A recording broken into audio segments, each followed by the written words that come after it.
All right, I think we live, Abby, on Tuesday. I think we are. Hi, Sophie. Hey. Yes, our Tuesday instead of Monday. Thanks everybody for being. Because Abby was traveling. I wasn't traveling. Abby was traveling. I was on a plane yesterday. All right, so darling, I am on the membership call on Monday night, right? I have this membership call that is so great and so profound because people are now so comfortable. It's like being at a party and having the most profound conversation. And we were talking about, after the massacre in Ukraine and the horror that is being documented, and the most difficult thing is how to contribute. What can we do? And yes, how can we just participate in the awakening of humankind? Like, if people were awakened, there is no way you will revert to violence and killing children and raping women in 2022. I mean, it's unbelievable, right? it's unbelievable. It's actually unbelievable. So one of the participants, he's called Clive, on the membership call, just gave us a quote, right? So I'm going to read the quote, and maybe, Abby, you could put it underneath. Yeah, everybody, I'm going to post the quotes in the comments right now so you can read them. All right. So the quote is, I read it and then we'll talk about it. So the great secret, mind you, you should read it, Abby, because it will be much more understandable with your accent. We all understand your accent, Sophie, but I'll read it. Okay, so there's two. So the first one is Neville Goddard, and he says, the great secret is a controlled imagination and a well-sustained attention, firmly and repeatedly focused on the feeling of the wish fulfilled until it fills the mind and the crowds all other ideas out of consciousness. I'm sorry, and crowds all other ideas out of consciousness. All right. So that quote actually moved me to tears, right? Because I got something, I'm always a bit wary about visualization, intention. You have to be in such a clear space. Yes. You literally, and then this quote really captured it, right, for me. So a controlled imagination, what does that mean, right? So you need to have a very specific, very profound way, all your heart and all your cells are for that vision, right? So for me, it's a world in the space of love. I'm going to cry again. But I can just speak the space of love, not the feeling, not the emotion, the space of love, right? So a world in the space of love, right? It doesn't even require an effort for me because it is so much my most profound intention. What I give my life for is that people operate in the space of love, right? So you find something that so invades you and so fills you up that it's literally, you can hold that image, what he calls a controlled imagination, right? A world in the space of love. Oh, God, I can see it, right? So, and a well-sustained attention. So firmly and repeatedly focused on the feeling of the wish fulfilled. Right? So you need to then, once you have this visualization of a world in the space of love, the feeling, you went, oh, right? You need to focus on the feeling that this visualization fulfilled will bring you, right? And the feeling for me would be gratitude, but such a profound gratitude, like awe, gratitude, and wanting to bow in thanks. Like this profound gratitude and joy and wonderment. Oh, right? yeah, that I feel that too.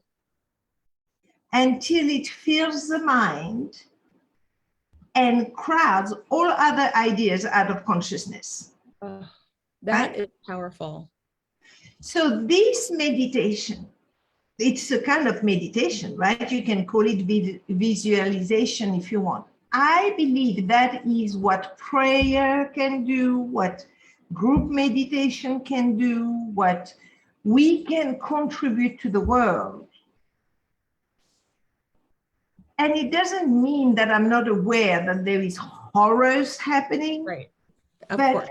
You know my mantra, right? Abby, you always reap what we sow. And there is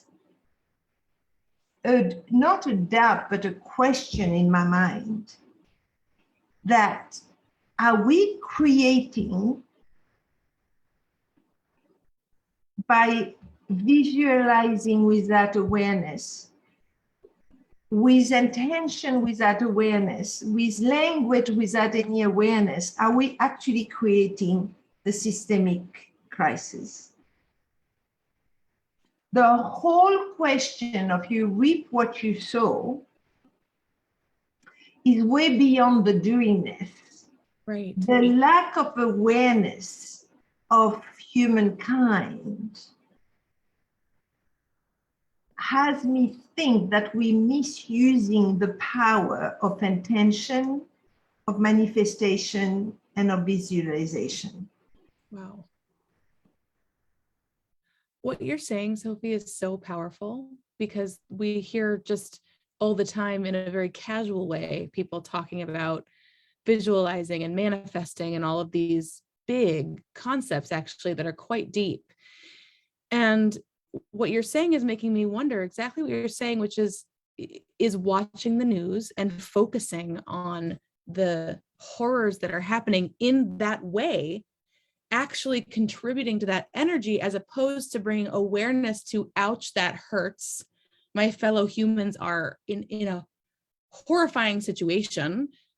It sometimes feels like we can do nothing, but what we can do is actually shift our consciousness into creating and being the space of love that does not allow that to enter. Like I really hear. And let ourselves feel what it will be like to be fulfilled. Right? Now, this is not denial, by the way, right? This is what disturbs me with visualization and intention. And, you know, the movie The Secret is so great, but they don't talk about, you know, you can't use what they give you if you haven't cleaned up every, you know, you've got to clean up first. Otherwise, it's inauthentic. It won't work, right? Yes. It's so, spiritual bypassing if you just deny it and try to think about the positive. That disturbs me so much. Yeah, me too. Yeah. but now I'm doing that every day. I'm holding the picture of a world that has fallen into the space of love. I'm letting my feeling and emotion rise. And you see, just as I do that, I have a smile, right? And I stay there as long as I can. And I bring it as many times a day as possible. So that's something we can do. Yeah. Right. And then the next quote, I don't know if you've put it already, was also from Clive. You know how Clive says that,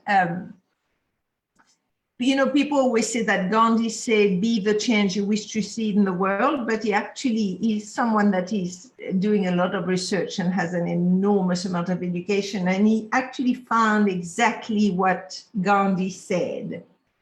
So I thought I would gift it to everybody. Will you read it really slowly and making sure that you transmit it, Abby? We but mirror the world. All the tendencies present in the outer world are to be found in the world of our body. if we could change ourselves, the tendencies in the world would also change. As a man changes his own nature, so does the attitude of the world changes towards him. This is the divine mystery supreme. A wonderful thing it is, and the source of our happiness. We need not wait to see what others do. Isn't that perfect for what we're going through? Oh my. It is so profound. You know, you recognize when something is, it resonates, right? There is a truth to authenticity. There is a truth to, you can't get to the truth gets to you, and you recognize it when you hear it, right? I love what you just said. You can't get to the truth gets to you. Hmm. You know, I spent 2 weeks in Tibet with the Dalai Lama about 6 or 7 years ago, praying for peace. I think that's what was his intention was. Mm. There was 700,000 people, I think. I'm never to be trusted with numbers, right? But there was a lot. That's okay. I'm seeing 700,000 people. That's what I'm. Maybe there was 200,000. I have no idea. Maybe there were 20. Who knows? Yeah, well, there was a lot of people. Okay. Yeah, there was a lot of people, but maybe not 700,000. I don't know what I got this number from. Anyway, I think that was his intention. Mm. Mm. I traveled all the way to the Himalayas Mm. to go and pray for peace. Talk about the truth getting you, right? Oh God. Yeah. And fortunately, I did not do what this quote says. Mm. I did not hold the feelings and the emotion that will arise by imagining the world at peace. Wow. So my contribution must have been quite limited, but never mind, I went there. So Sophie, are you, what I hear you saying that is really powerful is that in order to really and truly hold that vision in a way that is that actually emits the power of it, that there's first, you have to actually be really, really clear and not have your ego involved in what you're creating. Is that kind of what you're saying? Cannot create on top of something. To create, right? You need a blank canvas. You need a blank canvas, otherwise it's going to be a mess, right?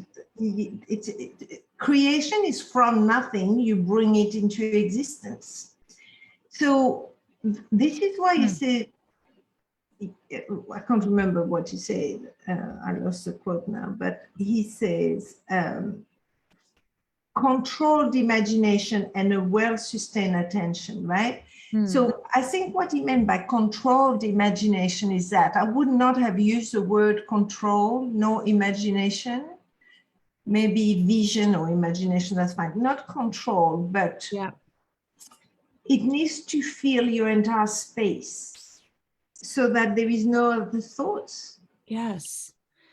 Yeah, I like that actually, that phrasing, which I also am not like a big fan of the word controlled, but I get what it means in the sense that if you just let your imagination and visioning run wild, it can just go everywhere. But that idea of a controlled imagination, it's like bringing maybe consciously is more of a word that we might use, consciously bringing your attention back to a control, there's controlled again, to that very clear state of what you're trying to create. So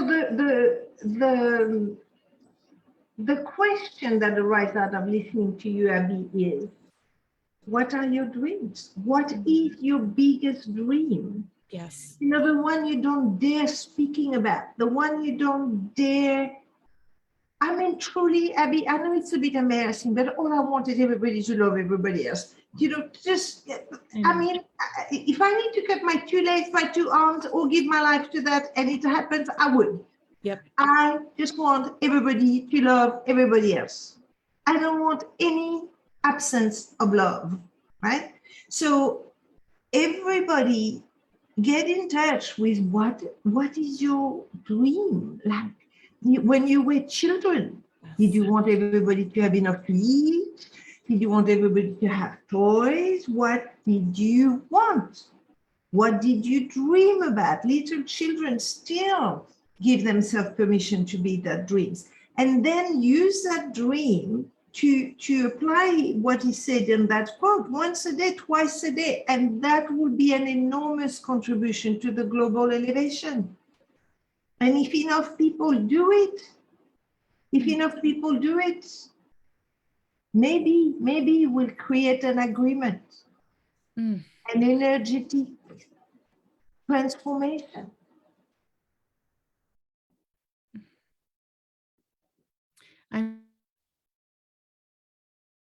Oh, Abby, you cut out. I hope it's not me or it's you. I don't know.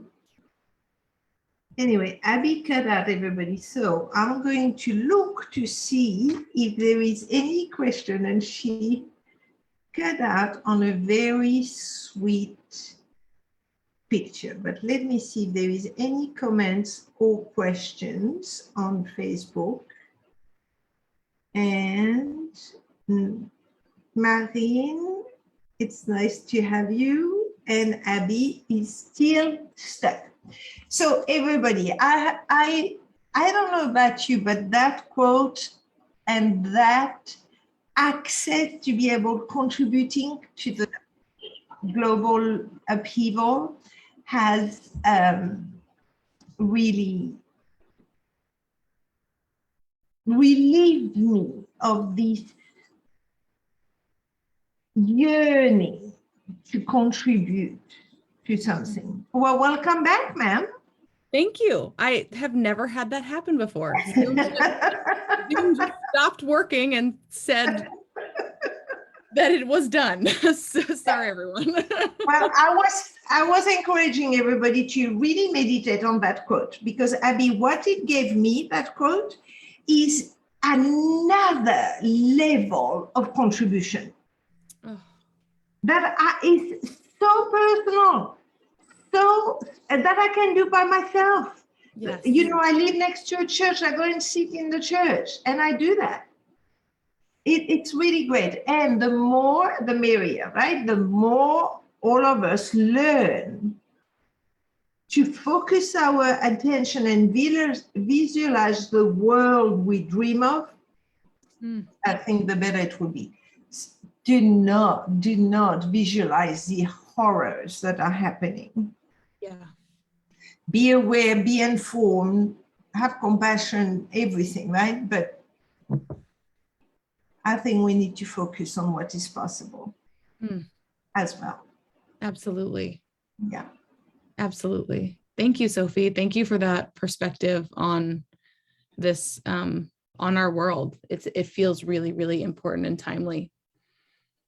Yeah, it was a really, I tell you, I got moved to tears when I let myself experience what's possible there. All right, Abby. All right, Sophie. Thank you. This was such a beautiful call.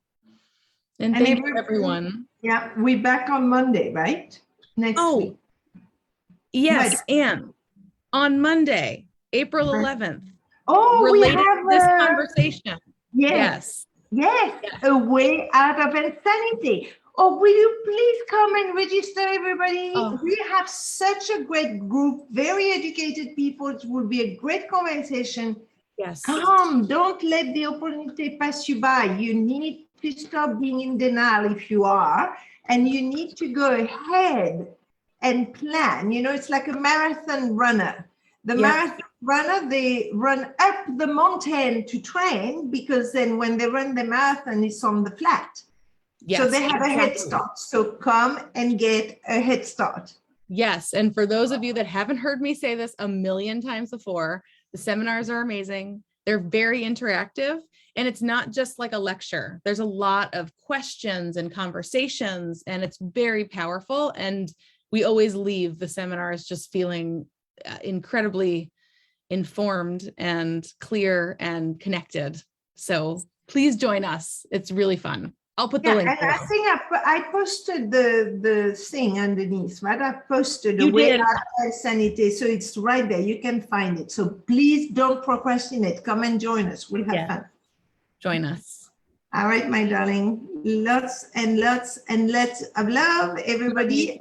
Love you, everyone. And we'll speak next Monday. That's right. Bye. Bye, everybody.